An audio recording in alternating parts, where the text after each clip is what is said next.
Hello दोस्तों, नमस्कार। आज के इस टॉपिक सीरीज में हम सभी जलधारा टॉपिक से संबंधित महत्वपूर्ण तथ्य को देखेंगे। जैसा कि आप सभी लोग स्क्रीन पर देख पा रहे होंगे, इसमें एक विश्व का मानचित्र लगा हुआ है। इसमें जो इधर की साइड है और इधर की साइड है, ये घूम के आपस में जुड़ जाते हैं, जो कि ग्लोब का निर्माण करते हैं। ये दोनों साइड आपस में ऐसे घूम के मिल जाएंगे पीछे की साइड से, तो एक ग्लोब बन जाएगा। कुछ धाराएं जो यहाँ होती हैं, यहाँ भी होती हैं, तो ये सेम ही होती हैं लगभग, बस ठंडी और गर्म में थोड़ा अंतर हो जाता है। जलधारा को समझने के लिए हमें तीन मानचित्र आप लोगों को दिखा रहे हैं। जैसे कि पहला ये है, दूसरा ये, तीसरा ये।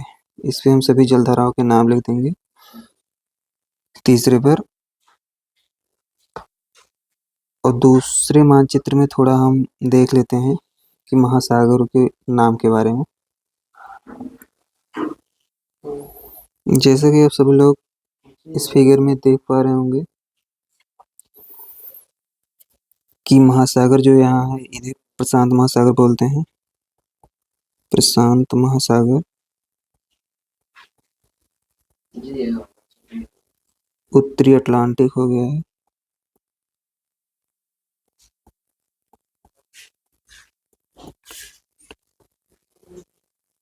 इधर हिंद महासागर हो गया,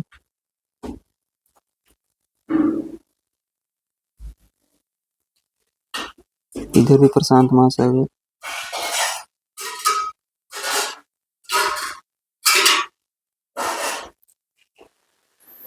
इस टॉपिक में हमें यहाँ की जलधाराएं जो हैं, और यहाँ की जो जलधाराएं हैं, और यहाँ की जलधारा, और यहाँ की जलधारा, इन्हीं सभी के बारे में जानकारी करना है।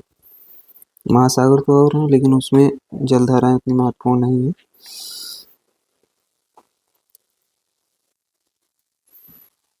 वैसे इस फिगर में थोड़ा महाद्वीपों के बारे में जान लेते हैं।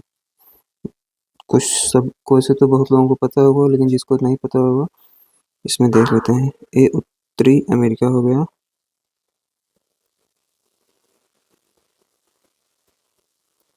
नीचे दक्षिण अमेरिका है,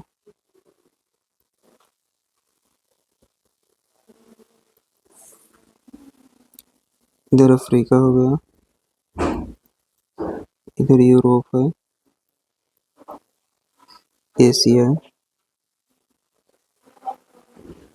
इधर नीचे की साइड दाहिने तरफ ऑस्ट्रेलिया,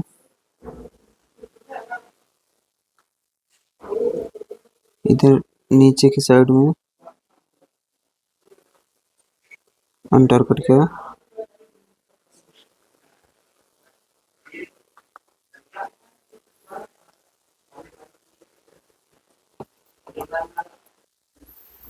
आइए अब जलधारा से संबंधित तथ्य को देखते हैं।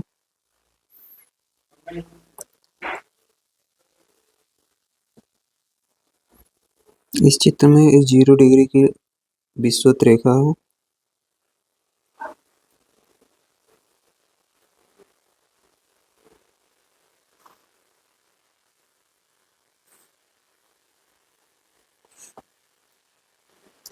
सबसे पहले हम अटलांटिक महासागर की जलधारा को देखते हैं। यहाँ 0 डिग्री लाइन से उत्तरी अटलांटिक विषुवत रेखीय गर्म जलधारा निकलेगी। यहाँ से मान लीजिए निकल रही है उत्तर अटलांटिक विषुवत रेखीय गर्म जलधारा, ऐसे आगे बढ़ेगी, फिर यहाँ आके रुक जाएगी। ऊपर से एक लेब्राडोर की जलधारा आएगी, अभी नाम बाद में लिखा देंगे। फिर यहाँ ग्रैंड बैंक बनेगा,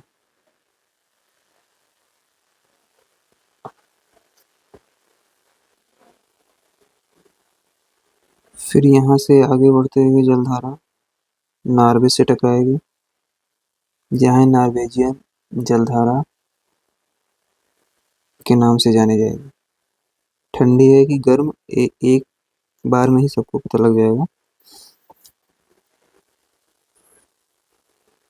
नॉर्वे से फिर ये जलधारा टकरा कर वापिस आएगी।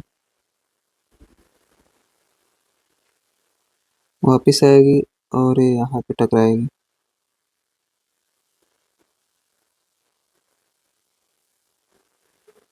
जो कनारी द्वीप से टकराएगी। यहाँ छोटे छोटे द्वीप हैं, यहाँ मान लीजिए यहाँ पे है कनारी द्वीप।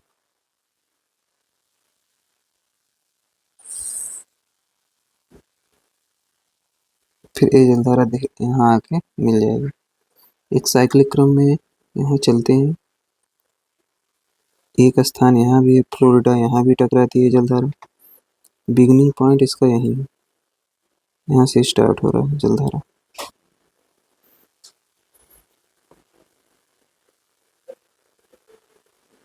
उत्तरी अटलांटिक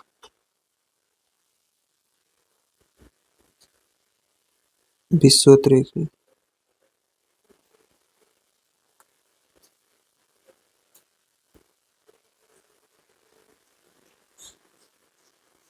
गर्म जलधारा।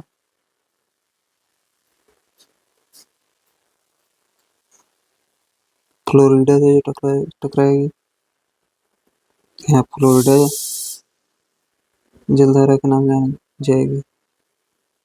फ्लोरिडा ये भी गर्म है। फिर लेब्राडोर इधर से आ रही है, तो फ्लोरिडा की जलधारा आगे बढ़ेगी, यहाँ ग्रैंड बैंक बनेगा।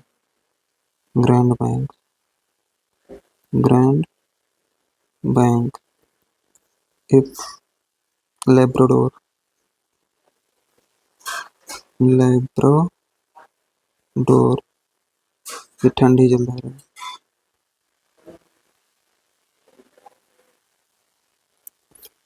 उत्तरी अटलांटिक विषुवत-रेखीय जलधारा ये गर्म क्यों होती है? क्योंकि 0 डिग्री है, यहाँ पर टेम्परेचर अधिक होता है, सूर्य की किरणें सीधी पड़ती है।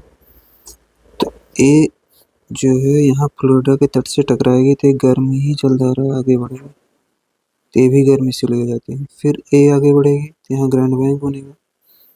ऊपर से तो ठंडी आ रही है, लेकिन ग्रैंड बैंक में मिलेंगी तो यहाँ मछलियों का उत्पादन सर्वाधिक होता है। फिर आगे बढ़ेगी, अभी ये गर्म है, थोड़ा सा ठंडी मिली, यहाँ ठंडे गर्म का मिश्रण है, लेकिन फिर भी ये गर्म ही जलधारा होगी। फिर आगे बढ़ेगी तो नॉर्वे से टकराएगी तो गर्म जलधारा ही कहलाएगी। जब नॉर्वेजियन गर्म जलधारा वापिस आती है तो किनारे तट तक आते समय यहाँ से जो ठंडी हवाएं होती हैं उत्तरी ध्रुव की, उसे ग्रहण कर लेती है, जिससे किनारे से टकराने पर यह ठंडी जलधारा बन जाती है। आशा करते हैं आप सभी लोग समझ पाए होंगे।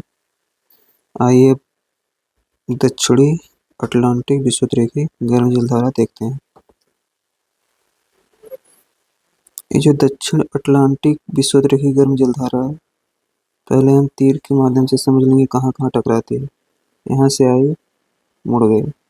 मुड़ने की क्रिया कोरियोलिस बल से होती है, ये पृथ्वी के घूर्णन से संबंधित है।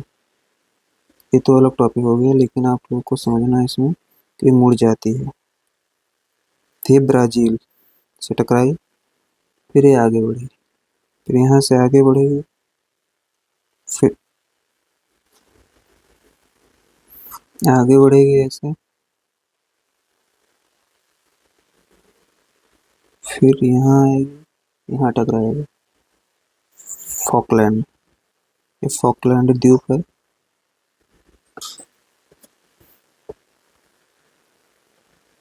फिर यहाँ से ये ऐसे मुड़ जाएगी,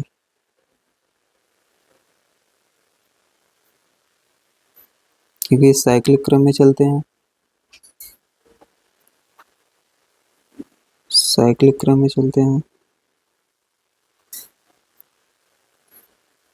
तो यहाँ टकराएगी बेंगुला के पास, एक यहाँ,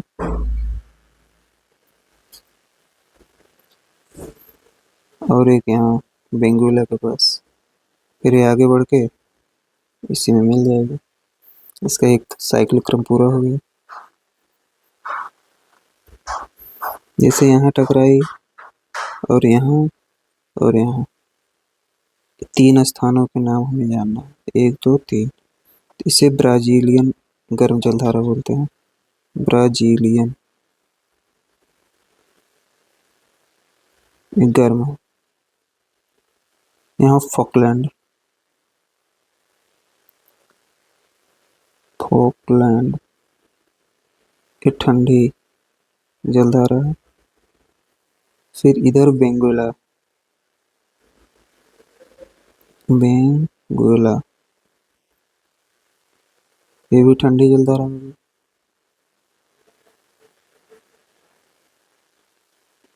ठंडी गर्म इसी से निर्धारण होता है कि विंड किधर से आ रही है, किधर को जा रही है। अटलांटिक महासागर की जलधाराएं बस इतनी ही, जिसमें कि 1 2 3 4 5 उत्तरी साइड में देखना है, दक्षिण साइड में 3 नाम ध्यान रखना है। आइए अब हिंद महासागर की जलधारा देखते हैं। हिंद महासागर की जो जलधाराएं हैं वो उत्तर हिंद गर्म जलधारा, उत्तरी हिंद महासागरीय गर्म जलधारा, यहाँ से उठी, यहाँ से उठने के बाद यहाँ सोमालिया से टकराई और फिर यहाँ से ऐसे करके कुछ इंडिया में कुछ इधर निकल जाते हैं।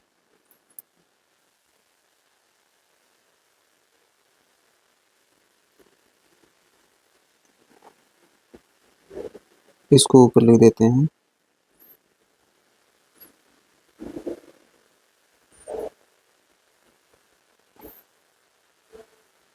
उत्तर हिंद गर्म जलधारा। इधर दक्षिण हिंद महासागरीय गर्म जलधारा। ये यहाँ से निकलेगी, ऐसे बढ़ते हुए आगे जाएगी,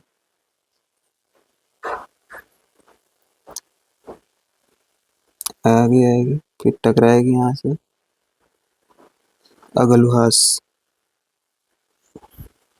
फिर यहाँ से इधर मुड़ जाएगी, आगे बढ़ते हुए जाएगी, पश्चिमी ऑस्ट्रेलिया से टकराएगी, पश्चिमी ऑस्ट्रेलिया से टकराएगी, फिर पश्चिमी ऑस्ट्रेलिया से टकरा के फिर आगे आके इसे मिल जाएगी।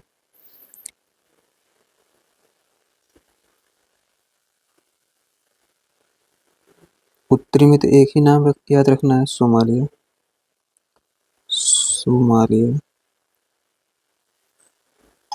गर्म जलधारा। इस स्थान पे जहाँ टकराती है इसे अगलुहास जलधारा बोलते हैं, अगलुहास, यह भी गर्म जलधारा। फिर इधर पश्चिमी ऑस्ट्रेलिया की जलधारा, पश्चिमी ऑस्ट्रेलिया ये ठंडी जलधारा कहती है, क्योंकि यहाँ से आई, नीचे की हवा को एब्जॉर्ब कर लिए, यानी ठंडी हवाओं को एब्जॉर्ब कर लिए, तो ठंडी जलधारा बन जाती है। तो हिंद महासागर की जलधारा भी कंप्लीट हो गई हमारी, और उत्तर अटलांटिक महासागर की जलधारा कंप्लीट हो गई। अब इसमें देखते हैं हम लोग प्रशांत महासागर जलधारा। इसमें दोनों साइड देखेंगे, इधर भी और इधर भी कुछ जलधारा होंगी। आइए देखते हैं इसमें। जैसा कि यहाँ देख पा रहे होंगे, उत्तर पश्चिम विषुवत रेखीय गर्म जलधारा जो आगे बढ़ेगा, ऐसे अलास्का से होते हुए आगे बढ़ेगा। फिर इधर भी देख लेते हैं इसी तरीके से, उत्तर पश्चिम विषुवत रेखीय गर्म जलधारा जो यहाँ से आएगी, सुसीमा की गर्म जलधारा सुषमा की गर्म जलधारा है। फिर यहाँ ऊपर से आ रही है बेरिंग सागर से होते हुए ओशियो या क्यूराई।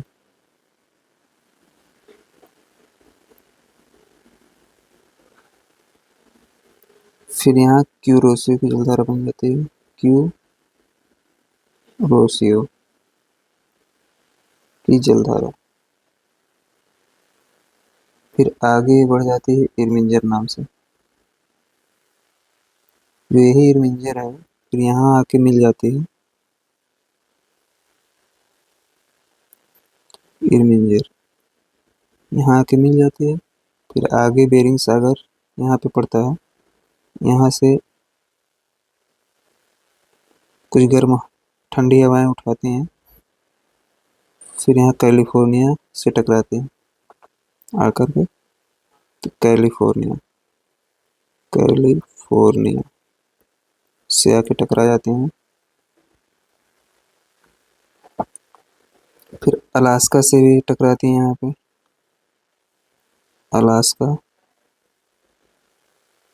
एक गर्म जलधारा है, एक ठंडी जलधारा है। तो उत्तर पश्चिम विषुवत-रेखीय गर्म जलधारा प्रशांत महासागर का हमने देख लिया है। अब एक बचता है दक्षिण पश्चिम विषुवत-रेखीय गर्म जलधारा प्रशांत महासागर। इसमें सिर्फ दो ही नाम याद रखना है, एक हम्बोल्ट की जलधारा और दूसरा है पूर्वी ऑस्ट्रेलिया गर्म जलधारा। अब इधर दक्षिण पश्चिम हो जाएगा, दक्षिण पश्चिम विषुवत-रेखीय गर्म जलधारा। जो यहाँ से निकलेंगी हवाएं, फिर यहाँ से भी कुछ हवाएं निकलेंगी जो आके पूर्वी ऑस्ट्रेलिया तट से टकराएंगे, फिर आगे बढ़ जाएंगे। यहाँ की हवाएं ऐसे आगे बढ़ेंगी, यहाँ से टकराएंगे, इसको पूर्वी ऑस्ट्रेलिया गर्म जलधारा। फिर इधर देखेंगे दक्षिण पश्चिम विषुवत-रेखीय गर्म जलधारा। इसमें जो है यहाँ टकराएंगे हम्बोल्ट या पेरू, हम्बोल्ट या पेरू की ठंडी जलधारा। ठंडी होगी क्योंकि नीचे से ऊपर जा रही है। और हाँ, यहाँ तो मौसम ठंडा ही रहता है, हवाएं भी ठंडी रहती हैं और ये ऊपर से आ रही है, टकरा जा रही है। दक्षिण पश्चिम विषुवत-रेखीय जो गर्म जलधारा है प्रशांत महासागर की पूर्वी ऑस्ट्रेलिया से टकरा रही है,